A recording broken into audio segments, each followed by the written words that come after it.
In just a few days, Apple will be hosting an event that we're all but certain will be the iPhone 13 launch. The company sent out invites earlier this week that featured the words California streaming, which of course led many of us in the industry to speculate like crazy what surprises might be in store. My money is on new TV Plus or music content, while others are guessing that it could be referring to game streaming or cloud-based Mac OS. But as always, we already have a pretty good idea of what to expect thanks to analysts, leakers, and FCC filings. Here's a selection of the more credible leaks that have been swirling around the internet so that you can catch up on all the iPhone 13 rumors ahead of the September 14th event.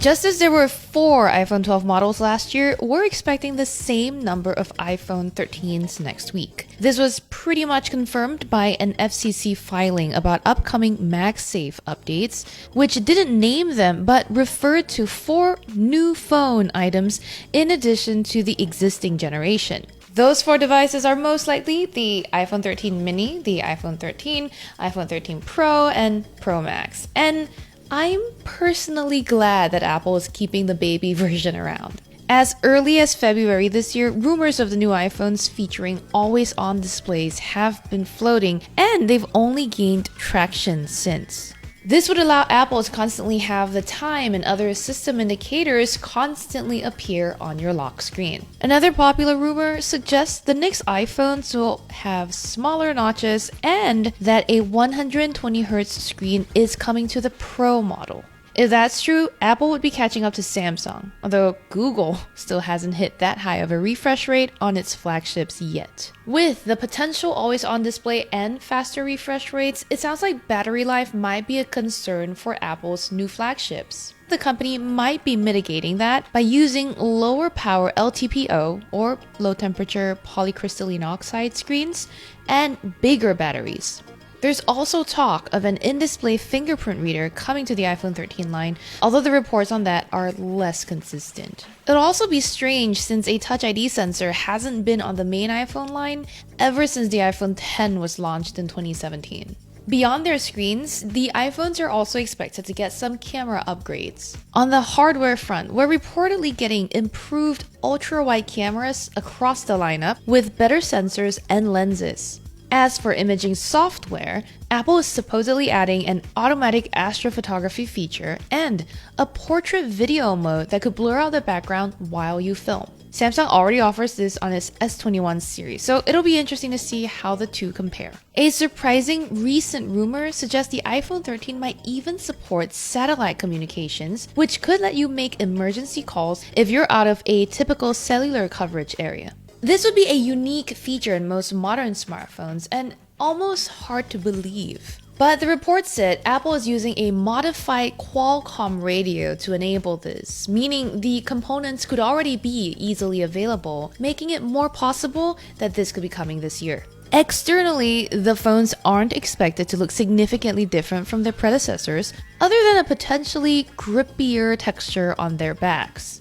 Reports also seem to agree that the Lightning port will remain and that the updated MagSafe charger and the phones will have stronger magnets to prevent accidental slippage. Finally, as I've been referring to it throughout this video so far, the next generation will most likely be called the iPhone 13. Not the iPhone 12s or the iPhone 14, because Apple isn't superstitious, I guess, which is cool. In addition to new phones, it's also quite likely that we'll see new Apple Watches next week. Specifically, we're expecting the company to unveil the Watch Series 7 with larger cases and screens. Some reports suggest the new wearables will also sport thinner bezels, a flatter design, a faster chip, and updated ultra-wideband functionality, which might improve its communication with doors, locks, and other devices. And that's about all we've heard so far. According to various sources, anticipated features like a body temperature sensor or blood sugar monitor won't be ready for this year's watch. Those waiting for a rugged variant will also probably have to wait till 2022 at least. Speaking of waiting, we're coming up on about 2.5 years since Apple launched the second generation AirPods. It took about the same amount of time for the company to introduce the follow-up to its original wireless earbuds though, so it's very likely we'll see the next generation come September 14th.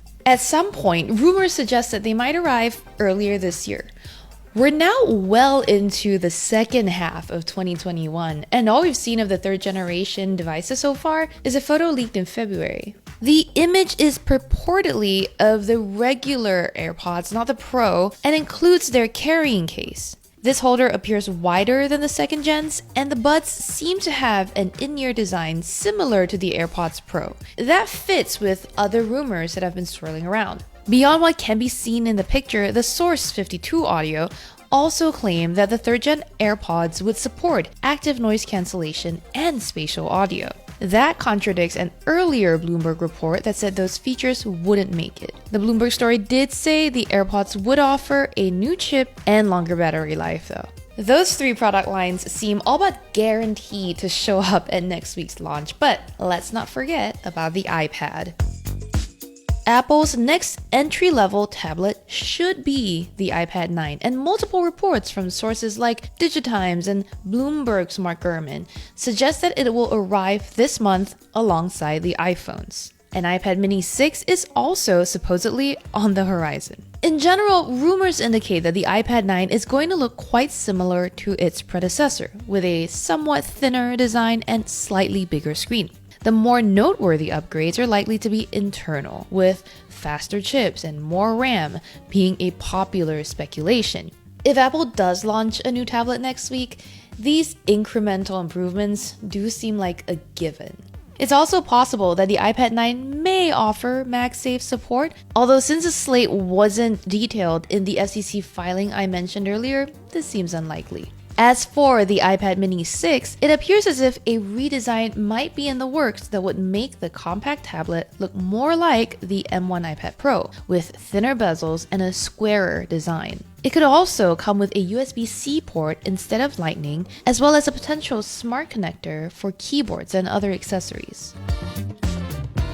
That's a whole smorgasbord of Apple devices that might be unveiled next week as the company readies new products for the upcoming holiday shopping season. But there could still be surprises up its sleeve. Although a new Apple TV was already launched earlier this year, based on the words California streaming on the invitation, we'll probably hear about new shows coming to TV Plus.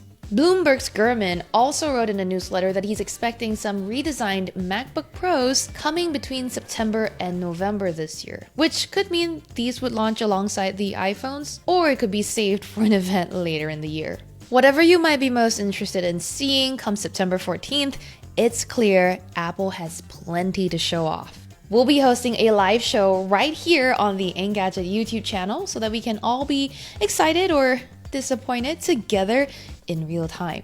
Join me and UK Bureau Chief Matt Smith and hit the bell button or subscribe so that you can be informed when we go live. I hope you come hang with us and have some fun.